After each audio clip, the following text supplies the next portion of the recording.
Right ఇక bulletin లో breaking news అయితే చూస్తున్నాం. అనకాపల్లి జిల్లా పాయకరావుపేటలో ఉద్రిక్తత రెచ్చిచోటు హోంమంత్రి వంగలపూడి అనితకు చేదు అనుభవం ఎదిరింది. ఎంపీ సీఎం రమేష్, మంత్రులు అనకాని సత్యప్రసాద్, కొల్లు రవీంద్రతో కలిసి మూలపేటలో ఆమె పర్యటించారు. అయితే స్థానికులైతే అడ్డుకున్నారు. తమ నుంచి భూములు తీసుకుని పరిహారం చెల్లించలేదని ఆవేదన వ్యక్తం చేశారు. ప్రతి ఒక్కరికి న్యాయం చేస్తామని, ఎవరికి అన్యాయం జరగనివ్వకుండా చూస్తామని హామీ ఇవ్వడంతో ఆందోళనకారులైతే నిరసనకు విరమించారు.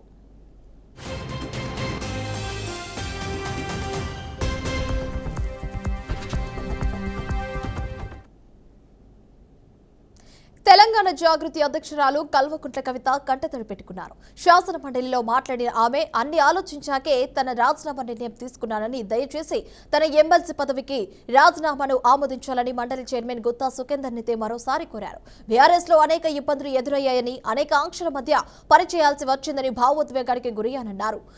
బీఆర్ఎస్ లో ప్రయత్నిస్తున్న తనను అణగదొక్కారని, తన రాజకీయ ప్రస్థానాన్ని వివరిస్తూ నిండు సభలోని కన్నీరు పెట్టుకున్నారు కవిత. బీఆర్ఎస్ ఏనాడు కూడా నాకు మద్దతుగా నిలవలేదన్నారు. బీఆర్ఎస్ వస్తే రాష్ట్రానికి న్యాయం జరుగుతుందని పనిచేశానన్నారు.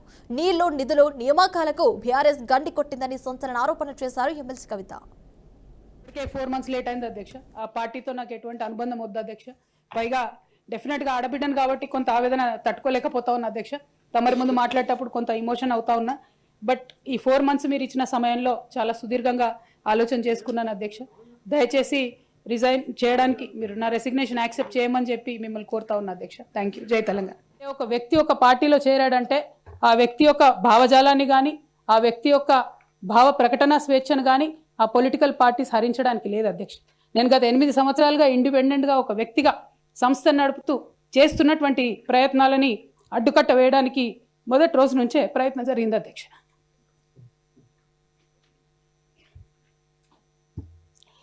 కానీ ఎక్కడ కూడా నేను తెలంగాణ బిడ్డలని, తెలంగాణ ప్రజల్ని వాళ్ళను డిసప్పాయింట్ చేయదు కాబట్టి నవ్వుతూ పనిచేస్తూ వెళ్ళిపోయిన అధ్యక్ష. ఇప్పుడు నా దగ్గరికి ఎప్పుడు పెద్దవాళ్ళు, పైరవికారులు, కాంట్రాక్టర్లు ఎవరు రాలేదు అధ్యక్ష. నేను ఎప్పుడు కూడా పేద ప్రజల మధ్యలోనే ఉండి పనిచేస్తున్నాను అధ్యక్ష.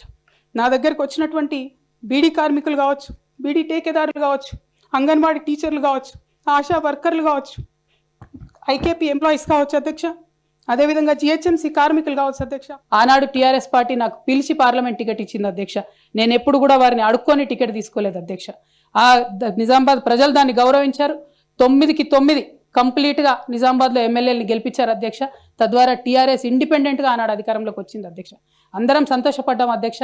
నేషనల్ పార్టీస్ మీద డిపెండ్ కాకుండా ఒక స్వీయ రాజకీయ అస్తిత్వం ఈ రాష్ట్రానికి ఉంటుందని చెప్పి, టీఆర్ఎస్ పార్టీ అధికారంలోకి వస్తే తెలంగాణ ప్రజలకు మేలు జరుగుతుందని చెప్పి అందరం కూడా పనిచేసాం అధ్యక్ష, కష్టపడ్డాం. అదేవిధంగా మొదటిసారి పార్లమెంట్లో ఉన్నటువంటి మనందరం కూడా, మీకు తెలుసు అధ్యక్ష, ఇక్కడ కూడా చాలా మంది సహచరులు ఉన్నారు. చాలా అంశాల మీద, విభజన అంశాల అన్నిటి మీద కూడా నిరంతరం పోరాటం చేసి అది హైకోర్టు సాధించుకోవడం కావచ్చు అధ్యక్ష, కాళేశ్వరం లాంటి పెద్ద ప్రాజెక్టులకు అనుమతులు సాధించుకోవడం కావచ్చు అధ్యక్ష, అనేక అంశాల మీద కొట్లాడి కూడా పనిచేసినాం అధ్యక్ష. అంటే ఈ అంశాలు చెప్పడంలో ఉద్దేశం ఏంటంటే అధ్యక్ష, కేవలం పదవులు కావాలి రాజకీయం కోసమే టీఆర్ఎస్ పార్టీలోకి నేను వెళ్ళలేదు అధ్యక్ష. ఆనాడు టీఆర్ఎస్ పార్టీకి అవసరం, తెలంగాణ ప్రజలకు అవసరం అని చెప్పినారు కాబట్టి వెళ్ళిన అధ్యక్ష. మన రాష్ట్రంలో 17 లోక్సభ స్థానాలు ఉంటాయి అధ్యక్ష. ఒకటే ఒక ఉమెన్ ఎంపీ అధ్యక్ష. 119 అసెంబ్లీ సీట్లు ఉంటాయి అధ్యక్ష. అన్ని పార్టీలు కలిపి 8 మంది ఉన్నారు అధ్యక్ష మహిళలు.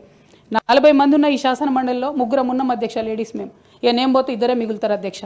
కానీ ఎంత అన్యాయం అంటే అధ్యక్ష, ఎంత చిన్న చూపు అంటే మహిళలు అంటే పొలిటికల్ పార్టీస్కైనా, ఆఖరికి కౌన్సిల్ కూడా అధ్యక్ష. నేను నిన్న మొన్న ఫామ్స్ సైన్ చేస్తున్నా అధ్యక్ష. ఎక్కడా కూడా సభ్యురాలని లేదు అధ్యక్ష. ప్రతి చోట కూడా సభ్యుడనే ఉన్నది. తమరన్న దయచేసి మార్చాలి అధ్యక్ష. ఈ మొత్తం 4 కోట్ల మంది ప్రజల్లో అధ్యక్ష మహిళల యొక్క పర్సెంటేజ్ అధ్యక్ష మన రాష్ట్రంలో ఇంత అధ్యక్ష, 0.00003% అధ్యక్ష. ఇది మాకుండే రాజకీయమైనటువంటి రిప్రజెంటేషన్ అధ్యక్ష. రాజకీయంగా ప్రజల మధ్యలో కానీ, పార్టీల మధ్యలో కానీ మాకున్నటువంటి రిప్రజెంటేషన్తో మేము ఆడవాళ్ళ కష్టాలు ఎవరికి చెప్పాలి అధ్యక్ష? ఒకనాడు కేసీఆర్ గారు అన్నారు అధ్యక్ష, ఈ దేశ రాజ్యాంగాన్ని మార్చాలి, మహిళలకు సమాన హక్కులు కావాలని. నేను అడుగుతా ఉన్నా అధ్యక్ష, పార్టీలు రాజ్యాంగాలు మార్చుకోవాలి అధ్యక్ష. ఇవ్వండి మహిళలకు సీటు. మీరు ఎంకరేజ్ చేయకపోతే ఎవరు ఇస్తారు అధ్యక్ష? ఎందుకోసం ఇస్తారు?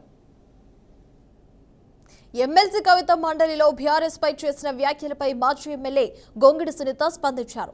కవితను తెర వెనుక ఉండి ఎవరో ఆడుస్తున్నారో లేక ప్రజలందరూ చూస్తున్నారన్నారు. హరీష్ రావు గారిని తిడితేనే అసెంబ్లీ బాయ్కట్ చేశారన్నారు.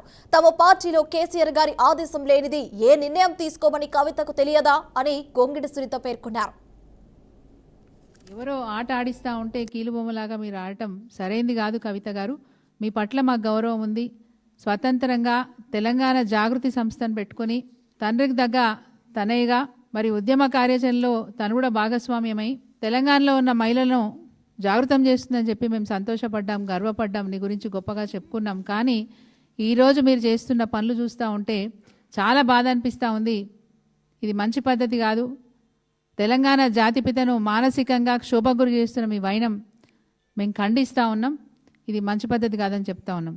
బీఆర్ఎస్ పార్టీలో ఉన్నప్పుడు నాకు స్వేచ్ఛ లేదని మాట్లాడినారు. ఈరోజు మీరు కౌన్సిల్లో నిన్నటికి నిన్న బీఆర్ఎస్ పార్టీ అసెంబ్లీని బైకాట్ చేస్తే హరీష్ రావు గారిని తిట్టినందుకే బైకాట్ చేస్తారా అని చెప్పి మీరు ప్రశ్న సంధించినారు.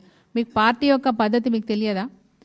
బీఆర్ఎస్ పార్టీ ఎప్పుడు ఏ నిర్ణయం తీసుకున్నా ఖచ్చితంగా పార్టీలో ఉన్న ఎమ్మెల్యేలంతా కూడా చర్చ చేసుకొని గౌరవ అధ్యక్షులు కేసీఆర్ గారి దృష్టికి తీసుకెళ్ళి వారి నిర్ణయం మేరకే నిన్న మరి బైకాట్ చేసిన విషయం అది మీకు కూడా తెలుసు. కేవలం ఎవరో వెనక ఉండి మిమ్మల్ని ఆట ఆడిస్తూ ఉంటే మీరు కీలుబొమ్మలాగా ఆడుతున్నారని అందరూ చర్చించుకుంటున్న విషయం. సాహితీ రియల్ ఎస్టేట్ స్కామ్ కేసులో అయితే కీలక పరిణామం చోటు చేసుకుంది. దాదాపు 3,000 కోట్ల స్కామ్ నిర్ధారించిన ఈ వ్యవహారంలో సీసీఎస్ పోలీసులు 4 ఏళ్ల తర్వాత ఛార్జ్షీట్ దాఖలు చేశారు.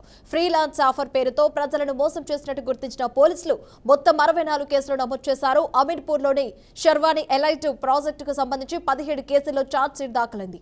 ఈ ప్రాజెక్టు పేరుతో 500 కోట్లకు పైగా వసూలు చేసి ఆ మొత్తాన్ని సొంత ప్రయోజనాలకు వినియోగించినట్లు ప్రధాన నిందితుడు సాహితీ లక్ష్మీనారాయణపై ఆరోపణలు ఉన్నాయి. మొత్తం మీద 13 మంది నిందితులపై అభియోగాలు నమోదు చేసినట్లు సీసీఎస్ వెల్లడించింది.